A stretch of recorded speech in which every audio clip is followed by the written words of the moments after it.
How is it going, ladies and gentlemen? This is Sean Barnes. I want to welcome you back to the Way of the Wolf. Received another question that I want to read off to all of you. Normally I just answer these via email or LinkedIn messages or things like that, but I figured why not just create a video out of it and then share it with all of you. How did you find your own leadership style? And how did you know it was right for you? So this is something that, honestly, I kind of fumbled into.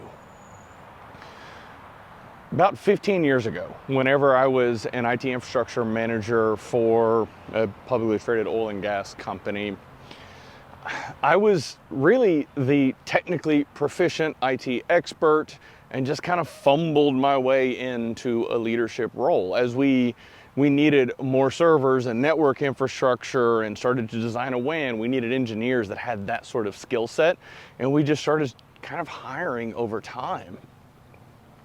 I was not a good leader. I can confidently say that. Now, I thought that I was a good leader at the time, but the reality is, no, I definitely wasn't. And to highlight how undeveloped of a leader I was, I'm going to share a little bit of a story. We had a massive data center migration project. It was a year-long, $3.2 million AFE, setting up all of the SAN and blade infrastructure and the Cisco Nexus 7Ks and on and on and on.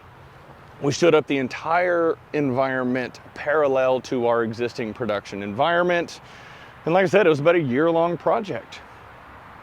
I was determined to hit every single milestone on that project list. And we did. Now in the process, it almost killed me. Working 80, 90-hour weeks for almost an entire year while the rest of my team was phoning it in, doing their 35, 40-hour work weeks. Now I will say there was one engineer on the team that was a good friend of mine. We grew up together. He was putting in the hours, but the rest of the team wasn't. And it was not healthy.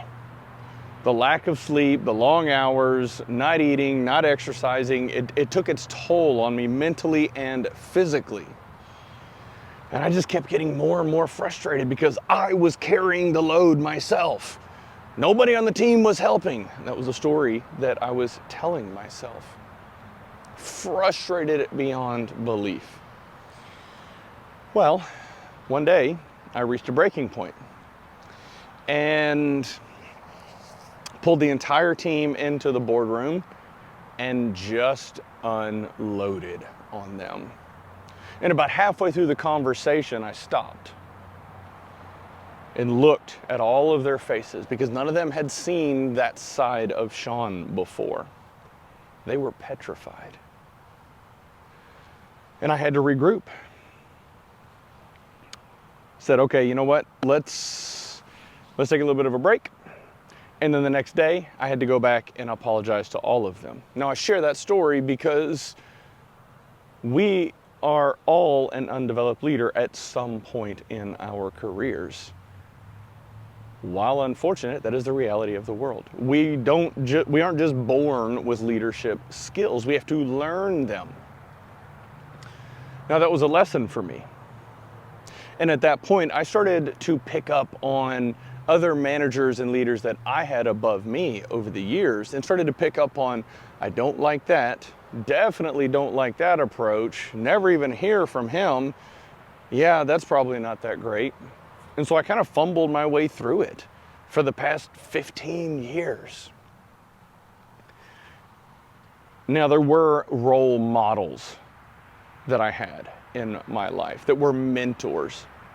One in particular, military background, highly respected him. He was my boss at the time.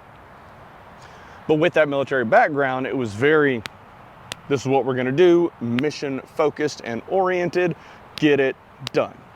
And that worked fine for me because he gave me the tools that I needed to be successful. Anytime I needed something, done. Like, you can't ask for more than that. And there was a period of time at which I tried to emulate his leadership style. And I did it for probably not even a year. And it didn't feel right to me because I didn't have that military background or experiences to call on. And so ultimately, I came to realize that when we are trying to figure out our leadership style, who we want to be as a leader, the best approach that we can take is to start being intentional about what resonates with us, what feels right to us. And then also make note of what feels wrong to you. If you get yelled at and it doesn't feel good, which it probably shouldn't, make a note. I, Sean, am not going to yell at my employees anymore. If you have a manager that does something that resonates with you and that you like and appreciate, and it makes sense, try it on for size. Try doing that with some of your employees.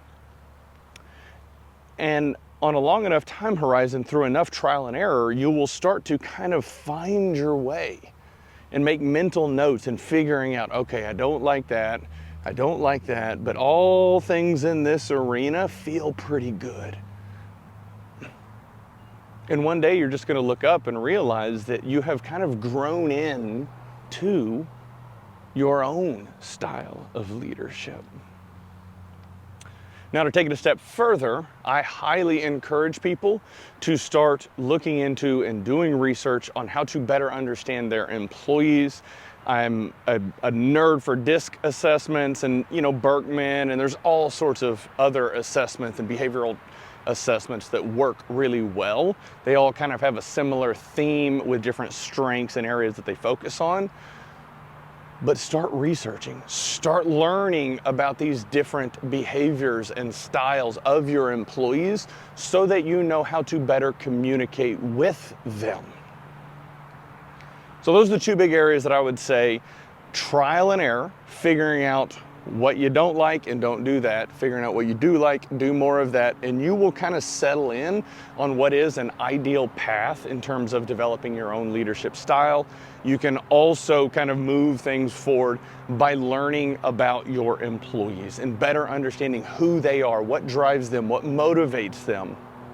These two things are going to help accelerate the rate of your progression in your leadership journey. All right, ladies and gentlemen, I think that's all I have for the show today. Thank you so much, and y'all have a good one.